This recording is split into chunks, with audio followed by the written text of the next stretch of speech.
By day, these streets are visibly much like any other, with the exception perhaps of the graffiti and gang markings. Fences and steel bars on possible points of entry are everywhere, a reminder of how dangerous these streets can be at night.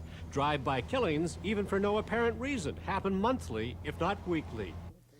Meet a man who's come back to his barrio. Luis Barajas grew up here, then left for higher education. A BA and an MBA earned him a financial consultant role to the rich and powerful of California's affluent Orange County. After several years, there came a personal crossroads.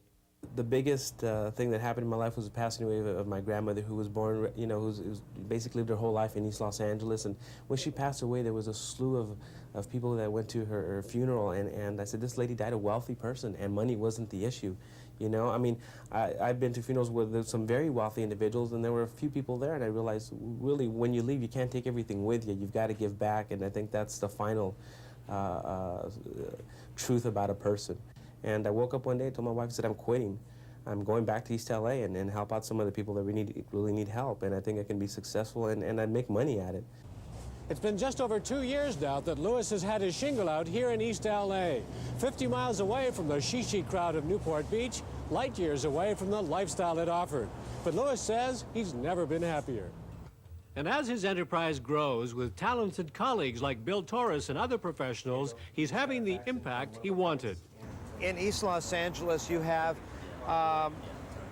the potential is just so great, but you need to have these figures to be as an example, to create that incentive for the younger people to go in through the school system, to go on to a higher level of education, and to see that their time that they're investing is going to pay off, that they go out and make a difference, and they can have, obviously, also a lucrative career.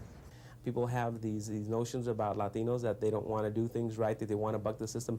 That's not true. That's not true at all. Some of these Latinos are some of the hardest working people you're ever going to meet. They're successful because they've done it through, breaking their backs. We want to make it easier for them. We want to educate them. What I'm trying to prove to professionals that grow up in the neighborhood and become doctors and attorneys and accountants that you can come back to your community.